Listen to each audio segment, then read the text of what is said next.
নমস্কার বন্ধুরা, আমি সুমনা চলে এসেছি। আজকে আমি একটা রেসিপির ঝুলি থেকে রেসিপি নিয়ে। আশা করি আপনারা সকলে ভালো আছেন, সুস্থ আছেন। আমার সকল বন্ধুদের আমার চ্যানেলে স্বাগত জানিয়ে আমি আজকে রেসিপি শুরু করছি।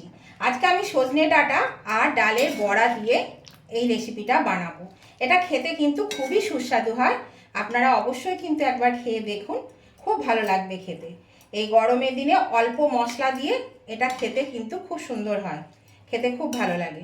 তাহলে এইটা রান্না করতে আমার কি কি উপকরণ লেগেছে তো আমি সেগুলোই আপনাদের সঙ্গে শেয়ার করব। চলুন তাহলে দেখে নেওয়া যাক আমি এটা কিভাবে করলাম। এই রেসিপিটার জন্য আমার যে উপকরণগুলো লাগবে সেটা হচ্ছে, প্রথমে নিয়েছি এখানে আমি ডাল বেটে। তো এখানে আমি কিন্তু মুসুর ডাল বা মটর ডাল নিইনি। আজকে আমি এখানে নিয়েছি মুগ ডাল বাটা। তো মুগ ডালের মধ্যে প্রথমেই আমি দিয়ে দিচ্ছি কিছুটা গোটা ভেজানো মুগ। এটা দিলে কি হবে, যে এই বড়াটা খেতে বেশ ভালো লাগবে, মুচমুচে হবে। এমনিতেই আমি কিন্তু ডালটা একটু খিচ করেই বেটেছি, তার সত্ত্বেও এটা দিলাম, এটা ভালো লাগবে খেতে। এখানে পরিমাণ মতো নুন আর একটু হলুদ দিলাম। নুন হলুদটা অবশ্যই দিতে হবে। আর দিচ্ছি একটু চিনি আর লঙ্কা কুচি। আর দেবো একটু কালো জিরে আর ভাজা জিরে গুঁড়ো পরিমাণ মতো দিয়ে দেব। আপনারা আপনাদের পরিমাণ মতন দেবেন। আর এখানে নিয়েছি পেঁয়াজ কুচি। তো এখানে আমি পেঁয়াজ কুচি কিছুটা দিয়ে দিচ্ছি। এবার আমি এটা ভালো করে মেখে নেব।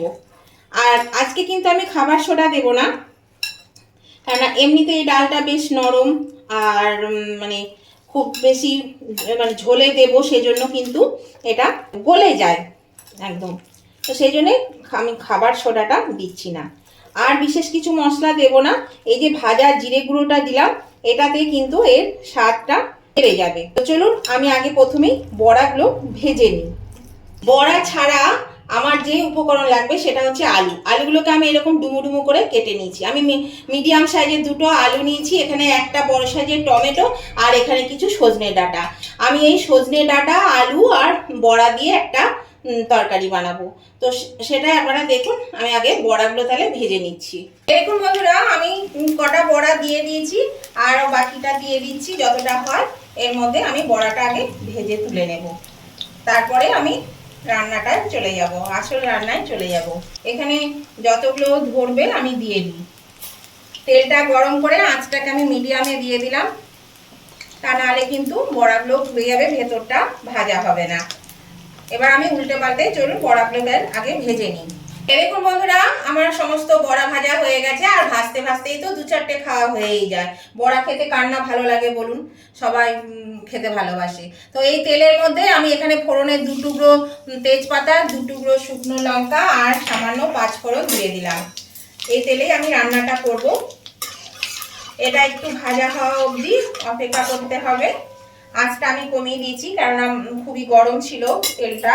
দেখুন ফোড়নে বেশ সুন্দর একটা গন্ধ বেরিয়েছে। এবার আমি এর মধ্যে দিয়ে দিচ্ছি এই যে আলুটা প্রথমে একটু ভেজে নেব। আর মুসুর ডালের বড়া, আমরা মটর ডালের বড়া তো সবসময় খেয়ে থাকি, কিন্তু মুগ ডালের বড়া যদি না খেয়েছেন বন্ধুরা, এভাবে একবার করে দেখুন। বা যে কোনো মানে মুগ ডালের বড়া করে যেভাবে খুশি রান্না করতে পারেন, দেখবেন খেতে কিন্তু বেশ ভালো লাগে। আর বড়াটা খেতেও কিন্তু খুব সুন্দর হয়েছে, মানে ঝাল ঝাল মিষ্টি মিষ্টি, একটু মিষ্টি দিয়েছি সেই জন্য ঝাল ঝাল মিষ্টি মিষ্টি হয়েছে, খেতে কিন্তু খুব ভালো হয়েছে। এইভাবে করে খাবেন, রান্না করবেন বড়া ভেজে, দেখবেন ভালো লাগবে খেতে মুগ ডালে। যদি কখনো না খেয়ে থাকেন, আর যারা খেয়েছেন তারা তো জানবেনই, তাদের কাছে তো অজানা কিছু নেই। তো চলুন আমি এবার এটা আলুটা একটু ভেজে নিই আগে। এরকম বন্ধুরা, আলুটা বেশ একটু ভাজা ভাজা হয়ে এসছে, এই যে গায়ে ফসকা ফসকা পড়ে গেছে। এবার আমি দিয়ে দিচ্ছি ডাঁটা। এই ডাঁটাগুলো কেটে ধুয়ে রেখেছি, ডাঁটাটা আমি দিয়ে দিচ্ছি। এই ডাঁটাটা দিয়ে এবার ভাজবো। আর এই ডাঁটা খেতে, সজনের ডাঁটা খেতে সবাই ভীষণ ভালোবাসে। আর প্রচুর সজনের ডাঁটা উঠেছে, সজনের ডাঁটা অবশ্যই খাবেন, খুবই উপকার। সজনের ডাঁটা, সজনের শাক, এদের খুবই উপকার আছে। অবশ্যই কিন্তু এই সজনের শাক, সজনের ডাঁটা খাবেন। সজনের ফুল আমরা সবাই জানি, আমরা খেয়েও থাকি। এটা আমি এবার ভেজে নিই একটু। ডাঁটাটা ভাজা হলে আমি এবার টমেটোটা দিয়ে দেবো এর মধ্যে। এইরকম বন্ধুরা এবার আমি টমেটোটা দিয়ে দিলাম এর মধ্যে। টমেটোটা দিয়ে এবার একটু ভেজে নেব। এর মধ্যে দিয়ে দিচ্ছি পরিমাণ মতো নুন আর হলুদ। নুন হলুদ দিয়ে আমি এটা নাড়তে থাকবো, একটু ভাজা ভাজা হবে। আমি কিন্তু রান্নাটা একবারেই করছি, আমি আলাদা করে ভেজে ভেজে তুলে রাখছি না, আমি একবারেই এটা করে নেব। সেই জন্যে এখন একবারেই করছি, কারণ এখন গ্যাসের যা ক্রাইসিস চলছে, গ্যাস পাওয়া যাচ্ছে না, তো বেশি সময় নষ্ট করে তো লাভ নেই। সেই জন্য আমি একবারেই রান্নাটা করছি। আপনারা আপনাদের পছন্দ মতন করে করে নেবেন, আলাদাভাবে ভেজে ভেজে তুলে রাখলেও হবে, আবার একসঙ্গে করলেও হবে, রান্নার টেস্টে কোনো তফাৎ হয় না। আমি একটা বিশেষ কথা আপনাদের সঙ্গে বলার চেষ্টা করছি, সেটা হচ্ছে বিশেষ করে যারা নতুন বন্ধু, যারা নতুন আসছেন আমার বাড়িতে, আমার সদস্য হয়ে, তো তাদের কাছে আমার একটু বলার আছে। অনেকেই বন্ধুরা কিন্তু আসছেন, বন্ধু করছেন, নানান রকম কথা বলে বুঝিয়ে, বুঝিয়ে আপনারা বন্ধু করে যাচ্ছেন, কিন্তু দেখা যাচ্ছে যে আপনারা বলছেন ঠিকই, কিন্তু কাজের কাজ করছেন না। কারণ বন্ধু সংখ্যা দেখলেই বোঝা যায় আপনি বন্ধু করেছেন কি করেননি। কারণ বন্ধু করলে অবশ্যই সঙ্গে সঙ্গে বন্ধুটা বেড়ে যাবে, হ্যাঁ, কিন্তু সেটা হচ্ছে না। সেই জন্যই বলছি যে আপনারা কিন্তু যারা বন্ধু করতে চাইছেন ঠিকঠাক বন্ধুটা করবেন। শুধু লিখে দিলাম বন্ধু করলাম, পাশে থাকলাম, আপনি আমার পাশে থাকুন, এটা করলে হয় না।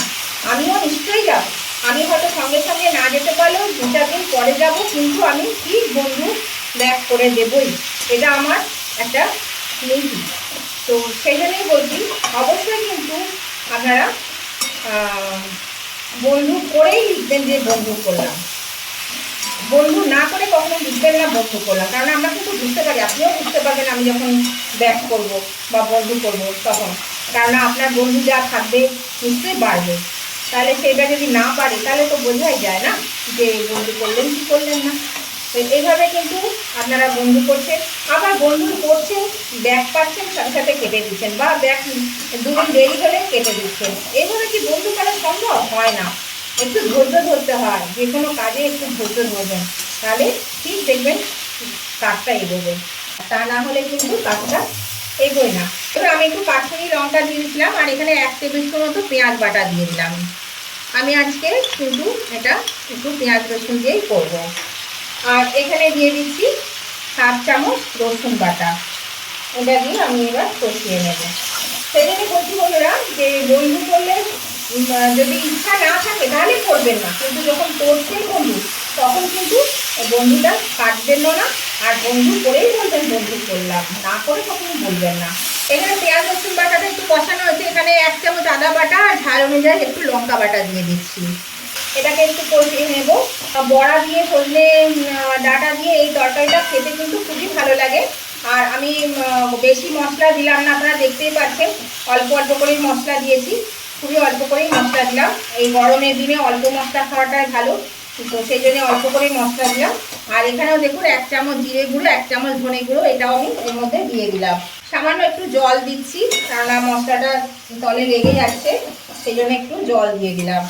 এই তো বন্ধুরা মশলাটা কিন্তু অনেকটা কষানো হয়ে এসেছে। আর ডাঁটা আবার আলুটা তো অনেক সেদ্ধ হয়ে গেছে 90%, ডাঁটাটা একটু সেদ্ধ হবে। তো নতুন বন্ধু যারা আমার চ্যানেলে প্রথম এসেছে তাদের কাছে আমার অনুরোধ, অবশ্যই কিন্তু আমার চ্যানেলটা সাবস্ক্রাইব করে পাশে থাকবেন, আর পাশে থাকা বেলটা অবশ্যই ক্লিক করে দেবেন। তাহলে আমি যখনই আমার নতুন নতুন ভিডিও আপলোড করব সাথে সাথে নোটিফিকেশন আপনাদের মোবাইলে পৌঁছে যাবে, আর সবার আগে আপনারা আমার ভিডিও দেখতে পাবেন। আর আমার উভয় বন্ধুদেরকে বলছি, এখনো পর্যন্ত যদি ভিডিওটা দেখতে দেখতে লাইক দিতে ভুলে গিয়ে থাকেন তাহলে অবশ্যই কিন্তু লাইক বাটনটা একটু প্রেস করে দেবেন। আপনাদের একটা লাইক আমাকে এগিয়ে নিয়ে যেতে অনেকটাই সাহায্য করে। আর যদি ভালো লেগে থাকে রেসিপিটা, যদি খুব ভালো লেগে থাকে, তাহলে আপনাদের বন্ধুবান্ধব আত্মীয়স্বজন সকলেই যাতে পেয়ে যায়, তার জন্য কী করবে, প্রচুর পরিমাণে একটু শেয়ার করে দেবেন, তাহলে সবার রেসিপিটা দেখতে পাবে। আর কেমন লাগলো আজকের এই রেসিপিটা সেটা জানাতে কমেন্ট করতে ভুলবেন না, অবশ্যই একটা কমেন্ট করে দেবেন। আপনাদের মিষ্টি মিষ্টি কমেন্টগুলো পড়তেও ভালো লাগে, আর একটা কমেন্ট আমাকে পরবর্তী রেসিপি বানাতে অনেকটা উৎসাহিত করে। দেখুন আমি মশলা কষিয়ে আমি জল দিয়ে দিলাম। এবার এটা সেদ্ধ হবে, আর জলটা একটু বেশি দেবো কারণ বড়া আছে, বড়াতে কিন্তু এই ঝোলটা অনেক টেনে নেবে, সেই জন্য বড়া আলু ডাঁটা সবই কিন্তু টেনে নেবে। জলটা আমি ওই জন্য একটু বেশি করে দিলাম। এবার আমি এটা ঢাকা দিয়ে দেব, ঢাকা দিলে সেদ্ধ হয়ে যাবে। মিনিট 10-এর জন্য আমি ঢাকা দিয়ে এটা সিদ্ধ করে নিচ্ছি। তো এখানে মনে হচ্ছে একটু হলুদ দিলে ভালো হয়, তো একটু হলুদ দিয়ে দিচ্ছি আমি। একটু হলুদ দিলাম আর একটু জল দিলাম, কারণ জলটা পুরো টেনে নেবে বড়াতে। যেহেতু জলটা বেশি হয়েছে সেই জন্য আমি আর একটু নুন দিয়ে দিচ্ছি, সামান্য একটু নুন দিয়ে দিলাম। এবার আমি এটা নেড়ে দিচ্ছি, নেড়ে দিয়ে আমি ঢাকা দিয়ে দেবো। এটা মিনিট 10-এর জন্য ফুটতে থাকুক। ফোটা থেকে 10 মিনিট রাখবো ঢাকা দিয়ে, যখন টকবক করে ফুটবে। তাহলে উভয় বন্ধুরা কিন্তু লাইক শেয়ার কমেন্ট করতে ভুলবেন না, লাইক শেয়ার কমেন্ট করে দেবেন। তাহলে চলুন এটা আমি ঢাকা দিয়ে দিই। এখন বন্ধুরা আমি ঢাকাটা খুলে দিলাম, দেখুন সব সেদ্ধ হয়ে গেছে। এই ডাঁটাগুলো এত মোটা মোটা কিন্তু মানে ভাবছি শক্ত হবে, কিন্তু খুব নরম। এই দেখুন কত তাড়াতাড়ি সেদ্ধ হয়ে গেল, আর খুব শ্বাস জানেন ডাঁটাগুলোতে, দারুণ খেতে। এই দেখুন আলুও সিদ্ধ হয়ে গেছে। তো এবার আমি গ্যাসের আঁচটা বাড়িয়ে দেব। গ্যাসের আঁচটা আমি বাড়িয়ে দিলাম, দিয়ে দিলাম 2টো কাঁচা লঙ্কা গোটা দিয়েছি। এবার দিয়ে দিচ্ছি বড়া, দিয়ে দিচ্ছি স্বাদ অনুযায়ী একটু চিনি 1 চা চামচ, আর দিয়ে দিচ্ছি একটু ধনে পাতা কুচি। এবার আমি এগুলো ভালো করে একটু নেড়ে চেড়ে নেব, দিয়ে 2 থেকে 3 মিনিট একটু ফুটিয়ে নেব। তারপর আমি এটা নামিয়ে নিচ্ছি। এটা খেতে দারুণ হয়, খুবই সুন্দর লাগে খেতে। গরম গরম ভাতের সঙ্গে এই তরকারিটা দারুণ জমে যায়। আর এরকম একটু পাতলা পাতলা ঝোল করবেন, দেখুন পাতলা পাতলা ঝোল হয়েছে, দেখেছেন? কিন্তু এর টেস্টটা হয় খুব সুন্দর। তাহলে এটা ফুটে যাক 2 মিনিট 3 মিনিট।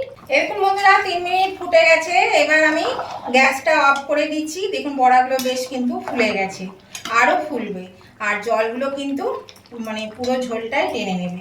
গ্যাসটা আমি অফ করে দিলাম। এবার আমি এগুলো তুলে নিচ্ছি। এই দেখুন বন্ধুরা আমি নামিয়ে নিয়েছি। এটা যতটা দেখতে সুন্দর হয়েছে খেতেও কিন্তু তার থেকেও ভালো হয়। আপনারা অবশ্যই গরমের দিনে এরকমভাবে রান্না করবেন, খেতে কিন্তু খুব ভালো লাগবে। তো আজকের ভিডিওটা আপনাদের ভালো লেগে থাকলে উভয় বন্ধুরা লাইক শেয়ার কমেন্ট করতে ভুলবেন না। আমি আবার পরবর্তী দিনে নতুন ধরনের নতুন কোনো ভিডিও নিয়ে চলে আসবো। ততদিন আপনারা ভালো থাকবেন, সুস্থ থাকবেন। আজকের মতো ভিডিওটা আমি এখানেই শেষ করছি। Tata, bye bye.